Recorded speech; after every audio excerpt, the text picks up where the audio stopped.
दादा मुझे क्या बताएंगे, केंद्र सरकार ने जाति न्याय जनगणना करने का जो फैसला है वो कर लिया है, क्या लगता है आपको इस फैसले पर? मुझे ऐसा लगता है कि केंद्र सरकार ने जात निहाय जनगणना करने का जो निर्णय लिया है उसका हम स्वागत करते हैं और इस देश के सभी नागरिक उसका स्वागत कर रहे हैं।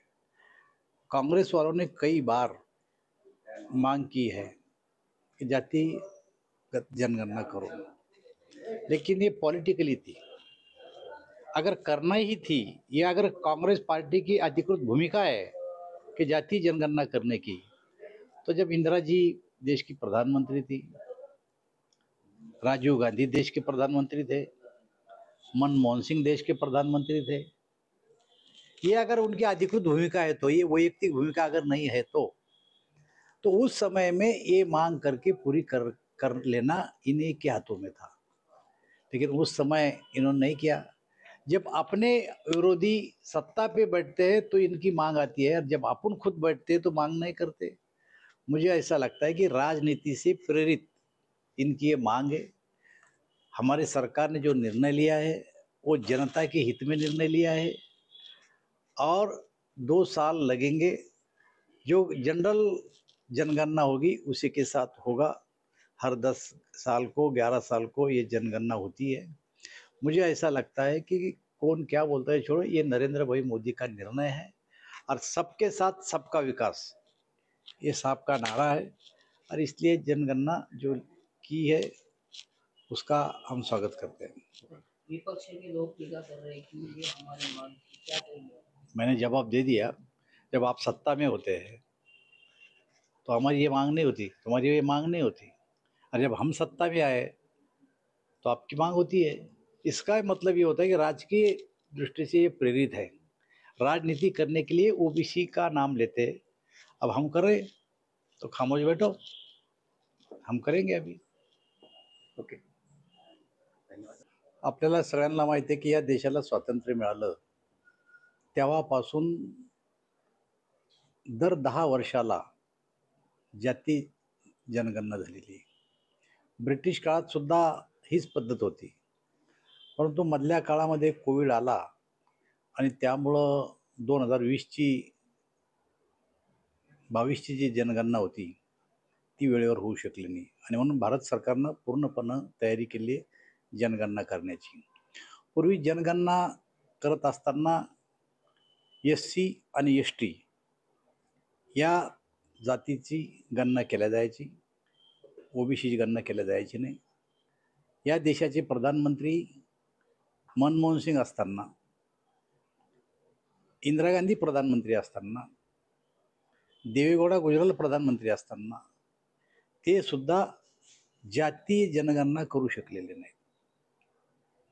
राजकीय दृष्ट्या आज जे काही मागणी करत होते हे त्यांचे सहयोगी पक्ष होते। मग यांना जर का जाती जनगणनाबद्दल एवढी हे होती, आपुलकी होती, तर त्यांच्या काळात सुद्धा हे जाती जनगणना करा अशी मागणी करू शकत होते, आणि सरकार कोणती मान्य करू शकत होते। म्हणजे आपला पक्ष सत्तेवर असताना ही मागणी करायची नाही, आणि आपल्या विरोधी पक्ष सत्तेवर आल्यावर ही मागणी करायची, पण त्यांच्या मागणीमुळे नाही, तर या देशाचे पंतप्रधान दूरदृष्टी असणारे प्रधानमंत्री, आणि त्यांनी असा विचार केला की या देशामध्ये SC ST बरोबर आता ओबीसीची सुद्धा जातीनिहाय जनगणना केली पाहिजे। भारतीय जनता पार्टीनं या अगोदर बिहारमध्ये जातीय जनगणनेसाठी जो ठराव झाला बिहार विधानसभेत तिला पाठिंबा दिलेला आहे, आणि भारतीय जनता पार्टीचं स्पष्ट मत आहे की आता जाती जनगणना झाली पाहिजे। ज्यांनी विरोध केला आता ते स्वतः श्रेय घ्यायला लागले, ही आमची मागणी होती, आम्ही सत्तेत आल्यावर तुम्ही मागणी करायला लागली, पण तुम्ही सत्तेत असताना तुम्ही का नाही केली हा खऱ्या अर्थानं प्रश्न आहे।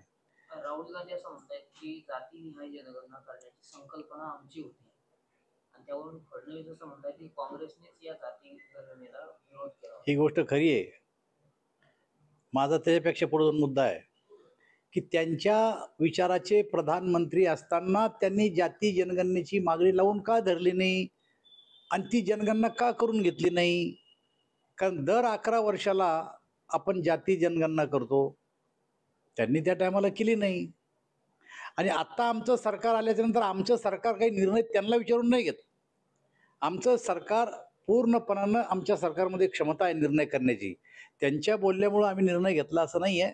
उलट ते जाती जनगणनेला विरोध करत होते आणि आमच्या सरकारनं जाती जनगणनेला समर्थन दिलं आणि आता जाती जनगणना या देशामध्ये होणार आहे. साधारणतः 2 वर्ष लागतील या जनगणनेला.